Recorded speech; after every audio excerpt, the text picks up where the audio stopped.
Good day everyone. On this slide, our class activity Think, Pair and Share. Our chosen business is Shopee. Shopee is one of the most popular online shopping platforms in the Philippines and other countries in Southeast Asia. This slide shows how Shopee collects customer data and uses analytics to improve its daily operations and make better business decisions.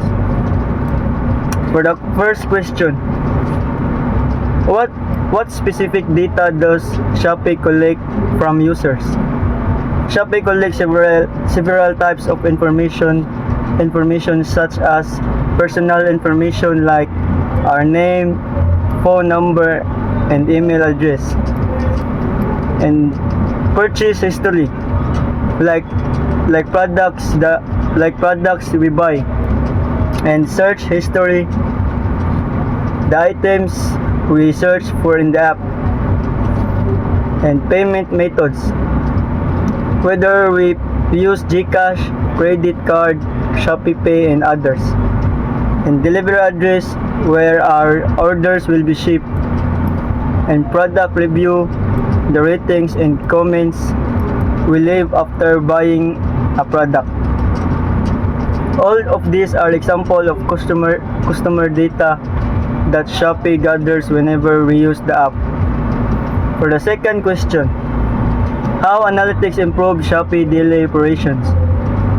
Shopee analyzes the data it collects to help the company make smarter decisions. For example, predict customer demand. If many people are searching for umbrellas before the rainy season, Shopee can prepare more stock. And recommend products. Shopee suggests items based on what we searched or bought before. And improve delivery routes. Analytics helps Shopee and its delivery partners find faster and more efficient routes. And manage inventory. Sellers can know which products are selling quickly and which are not. And personal promotions. Also personal promotions. Shopee can send discounts and vouchers that match a customer interest. At the bottom of the slide, we can see the process. Like first, Shopee collects customer data, then it uses analytics to study patterns and trends. Finally, the result helps Shopee make better business decisions, improve customer experience, and increase sales. In short, data is not just stored by Shopee. It is analyzed and transformed into useful insights that help the company serve customers better and operate more efficiently. Thank you.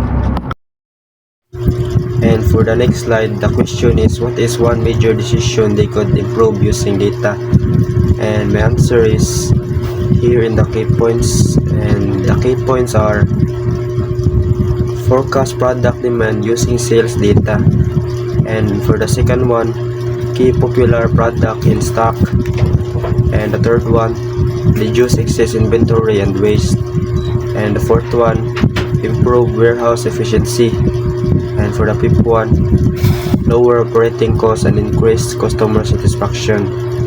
And for my explanation, we choose inventory management because business analytics help Shopee predict product demand by analyzing customer buying patterns and sales data. This allows Shopee to prepare the right amount of products, avoid overstocking or product shortages, and reduce unnecessary costs and provide better service to customers. And for the flow diagram explanation, the first one is sales data. Sales data refers to the information collected from customers' purchases. It shows which products are selling well and when they are the most in demand. And for the demand forecasting, Demand forecasting uses sales data to predict which products customers are likely to buy in the future. This helps Shopee plan its inventory more accurately. And for the last one, smarter inventory decisions. With accurate demand forecasts, Shopee can make smarter inventory decisions by stocking the right products at the right time. This improves efficiency, reduces waste, and increases customer satisfaction. Good day everyone, I'm Rizka Simeslao. Today I will share the reflections about business analytics, why it is important, which industry benefits the most from data-driven insights, and the analytics career that interests. So number one, why is business analytics a must-have skills? So business analytics helps people in business make better decisions and improve their performance. It supports smarter decisions making by helping people make better decisions using data. So it solves business problems by finding effective solutions. It improves efficiency kay mas madali o mas organized ang trabaho. It helps companies stay competitive para makasabay sila sa ilang competitors. So number 2, industry, healthcare. Healthcare benefits from data because it improves patients' care and hospital services. It provides better patients care pinaagi sa mas maayong treatment. It helps in disease prediction aron ma-detect ang sakit earlier. It allows efficient resource management kay mas ma-manage ang doctors, medicine o hospital equipments. So lastly, career path, data analyst.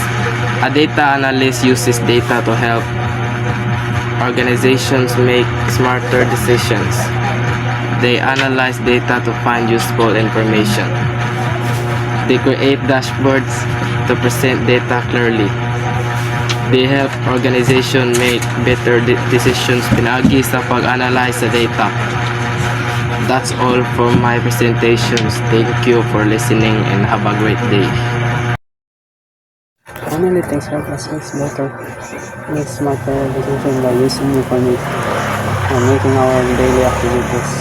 For example, it helps manage our budget by monitoring our expense, track our study progress to see how we're improving time management by planning our schedules.